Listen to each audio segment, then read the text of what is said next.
I appreciate my colleagues behind me. I think it's a sad day that we have to get up here and actually hold press conferences that ask Congress and people around the communities and the nation to support law enforcement. We should support law enforcement every day of the week, 365 days a year. But we have to have press conferences to actually try to say, hey, people, do me a favor, Congress. Would you support the men and women in blue, the men and women that are out there protecting you each and every day, the men and women that are putting their lives on the line for you each and every day? For $70,000, you can make more at Buc-ee's at a gas station.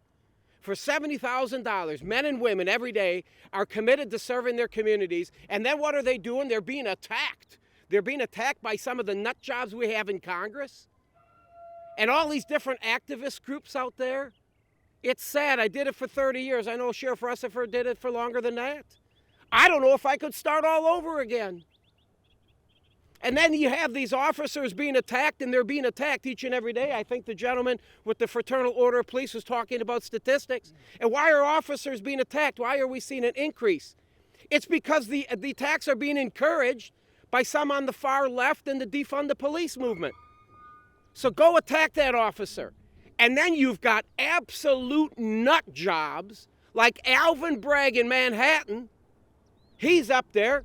And he seems to be more concerned about the suspect that attacked the officer and more concerned about that guy's rights. Then you got the law enforcement officer trying to survive so he can go back home to his family.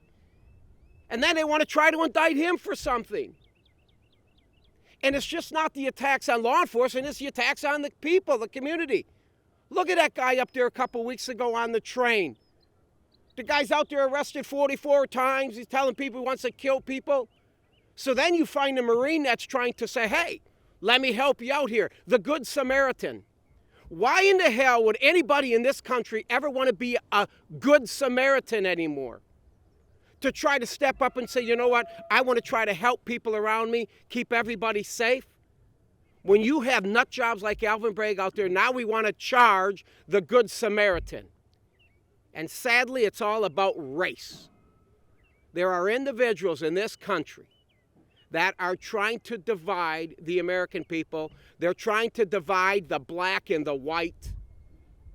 A good question for Alvin Bragg would be, if the Marine would have been black, would you really be charging him with anything? But in the end, it probably wouldn't have made the news. Wouldn't have made the news. Because it would go against their narrative. I just think, a majority of the American people support their law enforcement today. But the dangerous part is the 2 or 3% that are out there committing these heinous crimes against law enforcement, targeting them, ambushing them. Not only law enforcement, but the American people alike. We must stop this. We must come together as a country, support our men and women in blue. Let's take back our streets. Take them back today, and we can do it if we're unified and we're together. Thank you. Thank you, Sheriff.